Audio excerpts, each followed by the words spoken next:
Hello, welcome. I'm Dr. Gotro, and today we have the pleasure of hearing from Mr. Steve Reyes, and he is the Research Grants Specialist for the College of Education at Cal State Fullerton, and the topic for today's webinar is LinkedIn and the job search. Welcome, Steve. Thank you. Thank you guys for showing up and participating. So like many of you, it wasn't that long ago that I needed to find myself a job and I needed to familiarize myself with LinkedIn. And I will admittedly tell you, it took me a while to get good at LinkedIn. It took me a lot of practice to know which words I needed to use a little bit more frequently, and sort of the type of person that I wanted to add on LinkedIn. And so we're also going to talk just generally about the job search and how important it is to have a resume built in and sort of know who your network is. So a little bit about myself, like Dr. Gotru mentioned, I am Steve Reyes. My name is Steve Reyes. I'm the Research Grant Specialist in the College of Education. I've been in the position for a little over a year and a half now. All right, so let's get started. So you graduated and you're probably asking yourself, like Shelly mentioned a little while ago, now what? How do I transition into the career that I'm really looking for? And the best advice I've ever been given is to remember RET, this very simple acronym, and it stands for resume, making sure that your resume is prepared in a specific way, designed for the position that you're looking for, making sure that you're highlighting the most important things to you and the things that you are most comfortable talking about. The E stands for expanding your network. And this is where LinkedIn comes in. It's not just enough for you to know your classmates or know your professors. It's important for you to attend professional development, conferences, any sort of event where there's going to be like-minded folks in the room and people that you can really gravitate to and get some information from at the very least. And the last thing is talking about your tools. All of you will hopefully, fingers crossed, eventually graduate, and that's providing you with tools. Your education is providing you with tools. I'm going to talk a little bit about how to market those tools effectively, so that way you can get the position that you're really looking for. It's not just enough for you to know the skill set. You need to be able to articulate your skill set effectively. So a little bit about resumes, and this is the advice that I've been given. So we're going to start with the do's of your resume. So the first thing I'm going to talk about is being brief. And this is something that is really overlooked, and I've seen it more and more with individuals who want to extend their resume longer and longer, pushing to things like 2 or 3 pages. And my true recommendation is to try to keep it to 1 page unless you are preparing a CV, which tends to be more encapsulating. And they'll tell you if they want a CV. But in the case of a resume, we're looking at something that is about 1 page, and it needs to be targeted for the position that you're applying for. A lot of people think that if they just have a very generic resume, that it's enough and they can sort of shop that around to different people. What I would recommend to people is to have between 3 and 4, given your different skill sets and the different positions that you're applying for.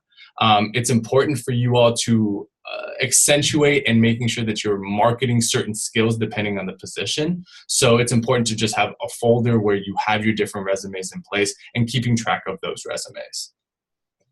The second thing I like to tell people is don't leave blank space on your resume. We've seen this more and more. I've seen a couple of resumes that have about 1.5 pages, and then it's a whole bunch of blank space.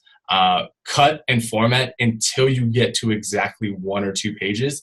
It's really critical, especially for folks who are going through stacks and stacks of resumes. The last thing they want to do is have to look at yours and staple yours and print out more than 1 copy. They want to just be able to flip through resumes one after the other. So for those of you who don't have a resume, and at this point you probably should, but if for whatever reason you don't, or if you think it needs a change or an overhaul, so I added in that Google Doc that I utilized for my resume. I would definitely recommend, if you think that maybe your resume seems to be lacking or you need something more specific, go ahead and just type that in, just copy and paste that in, and it'll be part of the recording as well. And I'll share this PowerPoint so that way you guys can just copy paste. This is one of the best sort of templates that I've seen, and it sort of allows you to make sure that the best aspects of your preparation, your education are highlighted. So a couple of more things. What I recommend to folks is to do a summary of qualifications or branding statement instead of objectives. So this is something that's sort of changed in the last couple of years, where people have transitioned away from objectives, things like want to become, director of research in 5 years, or want to expand my business to these 4 things. That's less relevant. Instead, what I recommend to people is to do a branding statement. Talk about your preparation, talk about your education, any internships you've done, any jobs you've held that have sort of culminated and created the specific, unique person that you are. These things are supposed to be short. They're supposed to tell the company what they are getting, the company or the business, what they're getting, the preparation that you've received. And they tend to be really useful in the case where a cover letter isn't part of the application requirements. So I would definitely recommend people look into summary of qualifications or branding statement as opposed to the more traditional summary of objectives. So all of your work experience, this is something that people who are just preparing their resume have difficulty with, should be action-based, not general. So you don't want to put prepared file documents for the last 3 years. That's not something that's ultimately going to be action-oriented and something that a prospective employer can point to and say, that's something that we're looking for. So I gave you a couple of examples. So things like maintaining 100% attendance record, that's something that's actually something that they can put a check mark next to and say, that's something that we're looking for. Or if you've worked in retail, I worked in retail for many years, something like merchandising an end cap in your warehouse or something like that helped improve the sales by X or Y%. These are things that are action oriented. So when you're reading your resume, you should be able to point to every single bullet point that you've made and said, what is the action that I completed and the thing that I'm highlighting as a result of this bullet point? This is a big one, and this is something that I cannot emphasize enough. When you're reading the job description, there's going to be between 4 or 5 words that they continuously use. And they're usually things that you guys are very familiar with as part of your education, as part of internships you may have done. So read the job description and the job posting very carefully and literally take the words out of the job posting, as long as they're relevant, of course, and use them in your resume.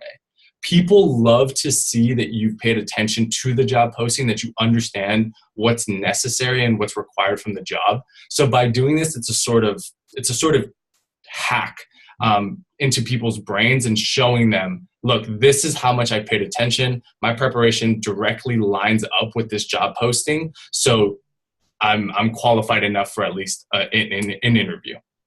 And this is another thing that I tell people to avoid. Avoid soft skills. Nobody knows how to quantify something like interpersonal skills, and I've seen that quite a few times. Don't put that on a resume. It doesn't do anything to bolster your own resume, your own application. All it does is it comes off a little bit lazy. So remember that everything on your resume should be action-oriented. Things like interpersonal skills, things like I work well in teams. If you can't point to a specific example of where you worked well in a team, I would avoid putting that in your resume. And always, always, always use a PDF when you are submitting your resume. You never want somebody who's messing with your resume on the back end when you submit something through, say, like Google, Word Doc or Google Doc. So please avoid that. So the don'ts. Don't include your references or references available upon request. Those things aren't necessary, especially if you're going more into the business and tech world. You want to wait until the interview process has commenced before they start doing things like checking your references. So most employers, if you've made it past the initial stage, will simply ask you to provide those references after that point. So don't worry about putting that in your resume. It's really just taking up a lot of space that you can use to describe your education or your qualifications.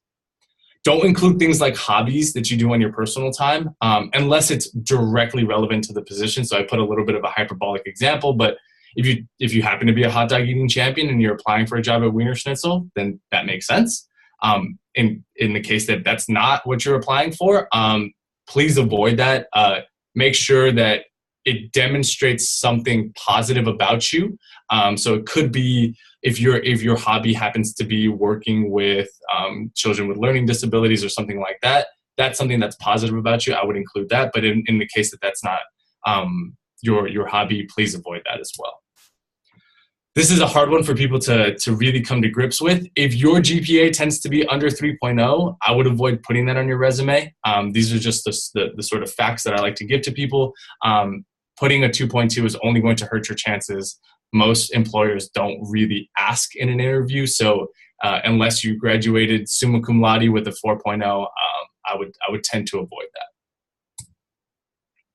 And don't try to evaluate your own skills unless there's an external body. So especially for you folks in MSIDT, your field specifically has external bodies that you have to pass, maybe certifications or some sort of tests or some sort of licensing that you have to complete. Those are the only things that can truly back up an external claim. So something like highly proficient at QuickBooks, nobody can really tangibly understand what that means. But if you put something like 5 years experience in QuickBooks, they have a better anchoring mechanism in their brain to understand how capable you are at a certain program, a certain software, whatever it is. So unless there's an external body to back up your claims, I would avoid putting anything that is evaluating your own proficiency at something. So a couple of resume writing tips. So the layout and format is important. I mentioned that a little bit earlier. You only have 15 to 20 seconds to shine. So I'm going to go through a little bit of an activity with you guys in a little bit to show you how to emphasize those things that you're most proud of, or the things that you think are most relatable to the job. List your experience in reverse chronological format. So making sure that you have your most contemporary work experience at the top. Customize your resume, like I mentioned before. Quantify your accomplishments. Again, that's about being action-oriented and providing the sorts of percentages or numbers, the hard numbers that they're looking for. And a couple of other things. Make sure that it aligns with your vision for your career, with your driving goals, things that you're passionate about. So again, making sure that your resume is a reflection of you, making sure that your resume, that you can really speak to your resume. So when you're submitting your resume, these are also very important things to keep in mind. What I like to do and what I like to really tell people is make sure that you keep track of where you submitted your resume or you submitted applications. I'm sure that quite a few of you have maybe applied to maybe dozens of places, and the worst thing that could happen is when they call you and you're not really sure what you submitted or who it is that you're speaking to. What I tell people is to just keep a spreadsheet, and the spreadsheet doesn't have to be extensive. It just says the name of the company, the type of resume that you submitted, whether or not you put a cover letter or not, and the callback number. Very, very simple. So that way, when you do receive a phone call, you're not playing the guessing game trying to figure out what's happening. You can easily go back to your spreadsheet and say, okay, I submitted it 2 months ago. I know exactly what I put in there, and I know how to speak to my qualifications. What I tell people as well, print your resume and take it with you to the interview. Worst case scenario, they've already done that. They already have a copy of your resume, in which case you can just refer back to it if you need to. But what I've noticed a lot with interviewers is sometimes they may be trying to recall the resume from memory, and it's really good to just have that and being able to say, look, this is what I submitted, this is what I'm capable of doing. So the interview process goes a lot smoother when you print your resume and take it with you. So make sure to adapt your resume. It is going to be very time consuming. It is going to take you maybe a couple of days to get a good resume specific for a job posting. But you have to think of what the return on investment looks like the moment that you actually put that time in. And hopefully when you get that job, it's always going to be worth it. So make sure you take the time. It's going to be tedious. It's going to take you a while, but it's going to be necessary. And what I tell people is to memorize the most important aspects of your resume. So you don't have to memorize every single, how long you've spent at certain employers, things like that. But what you do need to memorize are the important aspects. So things like when you received your degree, when you received any certifications, how long those things took you. Making sure that you remember those things is of critical importance. So I just want to do a quick activity with you all. What I like to tell people who have me look at their resumes or cover letters or things like that is to just on a piece of paper or on your computers, it could be anything, list the first thing that you would like an employer to know about you. And you can type it into the group chat as well. Just the one thing that if they asked you, why should we hire you? That you can quickly say, well, it's because of this thing. So for instance, for me, it would be an internship that I did when I was a graduate student. That was the one thing that I wanted my employer, my future employer, to know immediately. So that was the thing that I put at the top of my list, on the top of my resume.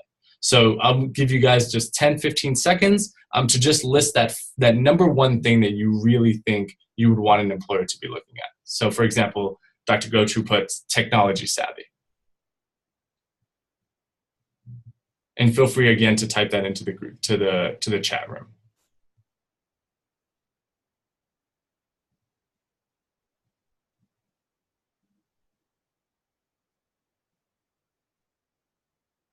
So we have successful teacher. That's a great one.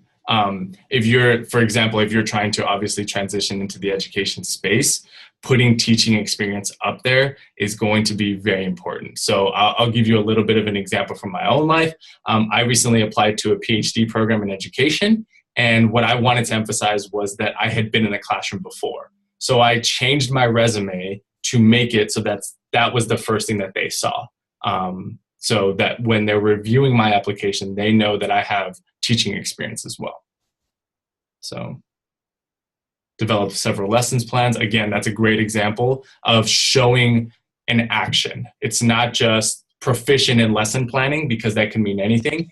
It's saying this is how many lesson plans I've done. This is how successful they've been.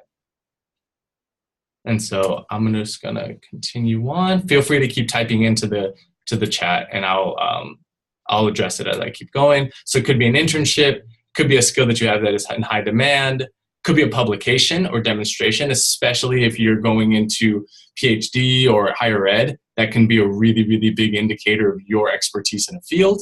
It could be the program or the college that you received your education from. So obviously MSIDT grad, if you really want to emphasize that because it's directly relevant to your education, make sure that that's, in bold, and making sure that that's something that's at the very top of your list. Whatever it is, that's the piece that you want to talk about in your resume, and is likely the thing that you can most easily refer back to. So what I like to try to prepare people for is when you're in the interview, you want to talk about the things that you know the best, and what the interviewer is going to look at are the things that you've highlighted in your resume. And that's where you get the true alignment, is when they're asking you questions that you know how to answer immediately because you've prepared for it, that your resume is indicative of that. So we're going to get into the second acronym, or the second letter in the acronym RET. So it's expanding your personal network. So the first thing I try to tell people is to take inventory. So who do you know and where do you meet them? So keep all of your business cards handy. If you don't have business cards, go ahead and just get them. They're super cheap, $10 for about 100 business cards, and it's well worth the investment. And keep the business cards that you have, that you receive from individuals, in a box or a tin. So I have mine right here on my desk, where if people walk in and they hand me their card, it goes immediately into the box. And when I need something, or when I need a reference, or when I need advice, or when I need any sort of guidance or direction, I go through my box and I say, okay, who do I know who's an expert in this? And that's really a good way for me to keep track of who I know and the expertise that I have available to me. So whoever you know well enough to add on LinkedIn, I would recommend you do so immediately. And by know well enough, it could be somebody that you met at a conference and had a conversation with. It could be a classmate. It could be a professor. LinkedIn is a little bit different than any other social media platform. So for those of you who are familiar with things like Instagram or Snapchat or Facebook, LinkedIn is truly the place where professionals go to chat, where they go to connect. So it's important for people to have a little bit more flexibility with who they're adding, because it is a professional platform and a professional enterprise. So don't ever feel like you are embarrassed or shy to request somebody on LinkedIn. It's usually a good idea, and they'll usually accept you. Okay. So another thing that I tell people is to add your name to listservs. So lots of networking opportunities are provided from foundations or from professional organizations. And I'm sure in the tech world, so in the tech world, there's I'm sure plenty of professional organizations. Add your name to those listservs, and they will send you emails to when their networking opportunities are going to be. And make sure that you show up to them, dress professionally, of course, but that's the way that you get your name out there. And that's the way that people start to learn your niche and your expertise. And I'm going to talk a little bit about how to cultivate and craft out your expertise in your niche. But just know that that's really important. Networking cannot be understated. And the last thing, okay, so create a LinkedIn account and make sure more than anything else, it matches your resume. So employers are going to look and make sure that your resume and your LinkedIn account, that the dates align, that the branding statement aligns. So make sure that if you're updating your resume, you're also updating your LinkedIn. Okay. So conquering LinkedIn. So as I mentioned a little bit earlier, LinkedIn is a powerful tool that's used by employers to learn about your strengths and learn about your background. So the first thing, LinkedIn is not Instagram, Twitter, or Facebook. So I tell people this all the time, avoid the picture of you in Cancun, the picture of you with ripped jeans. Treat it like your cover letter. Treat it like the truest expression of who you are as a professional. And it's difficult for a lot of people, I think, to make that transition and try and understand what is okay to put on LinkedIn or what is okay to have as a picture. I'll get into it a little bit later, but just know that it should be a professional picture. You should be dressed appropriately, and it should really convey the fact that you are a professional in your field. So employers look on LinkedIn, as do headhunters, and this is why it's so important to constantly update your LinkedIn. I usually recommend once, maybe every couple of weeks, that you're going in and making sure that all of your qualifications are the same, all of your picture is the same, things like that, that you're connecting with folks, because sometimes headhunters will look. So headhunters, people who are contracted out to try to find talent, they will look at your LinkedIn profile and they'll see how many endorsements you have or how many connections you have. So make sure that that's up to date. So step one. Take a professional picture, make sure that your work and education experience are complete on your profile. So LinkedIn will actually walk you through completing your profile in a tutorial. I didn't want to put that on here because it's really self-explanatory once you actually get on the website. So it'll show you, this is where you type in your education, this is how long you spend at certain companies, things of that sort. So make sure that you work and that your education and experience are complete on your profile. The second thing that I like to tell people is to gain endorsements. This is a big one, and this is really an indicator of whether or not your skills align with a prospective job. People will endorse you if they've seen you do a particular skill. So I know that for me, a big one in my world is public speaking and research. So if I see individuals who I know are very talented in either one or the other or both, I will go ahead and endorse them with the idea that they're going to endorse me the moment that they see that I am also competent in those things. So this is a major way for employers to see you and see that you're active in a professional community. Add your resume on your profile. Just go ahead. There's a section where you can just add it as an attachment. Put your latest resume on there. Make sure that it's relevant to the field that you're looking for.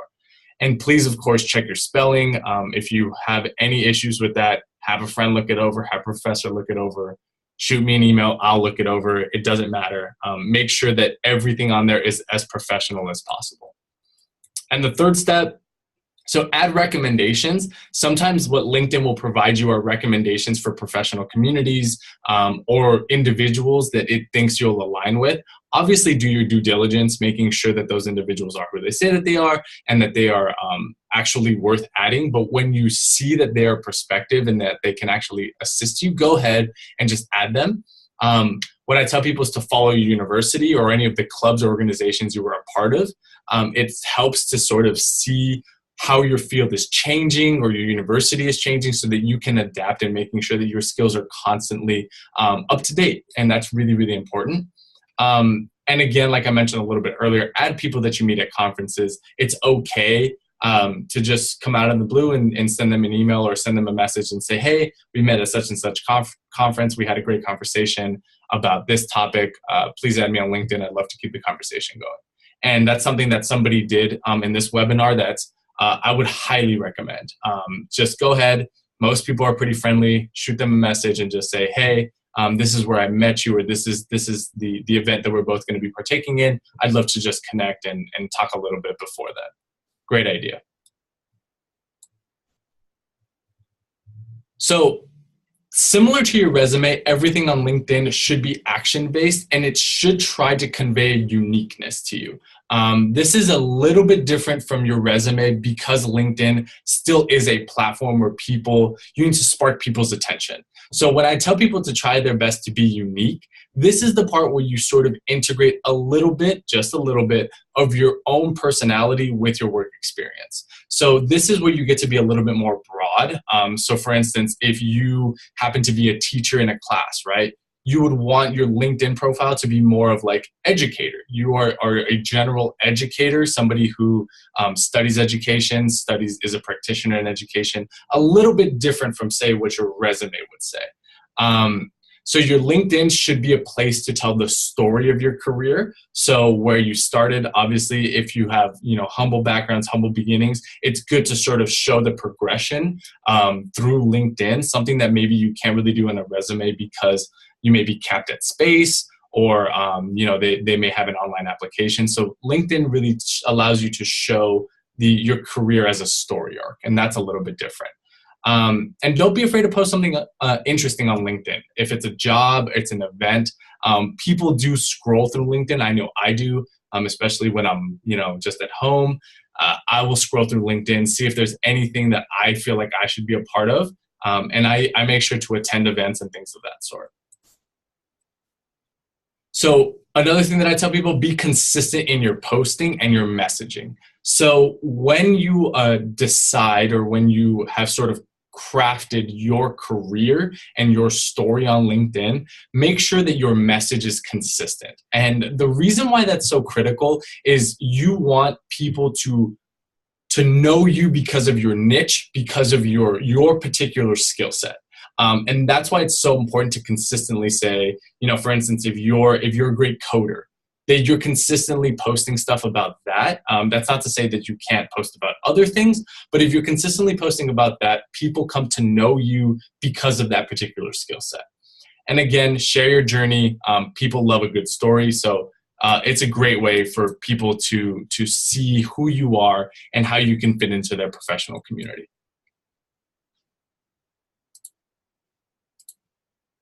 So the quick little activity. So I pulled a couple of LinkedIn pictures that were publicly available. So what I'd like for people to see is some examples of some pretty dreadful LinkedIn pictures, or what some other people may consider acceptable LinkedIn pictures, which quite frankly aren't acceptable. And I'll explain exactly why some of them come across a little bit better than others. So obviously, not the best example. This is the sort of Cancun picture. I would highly recommend that you don't post anything similar to this gentleman. That's just not a good way to get your name out there. But this is what I've seen more and more on LinkedIn. Just because you crop somebody out, or just because you try and shift the lighting or things of that sort, it doesn't make it a professional picture. Have a friend, put on a suit and tie or anything of that sort, something professional, and have your friend take a picture in front of a blank wall or in front of a brick wall. It's going to come out way more professional than if you just try to crop somebody out of an already existing picture. Please avoid stuff like that. This is another example of people who may think that they are posting professional pictures. Avoid things like that. It doesn't come off as professional. Keep your pets out of your LinkedIn pictures. Unfortunately, if any of you have children, avoid putting your children in your LinkedIn pictures as well. It should only be a professional setting. And this right here is the fifth one, is the best example of a truly professional picture.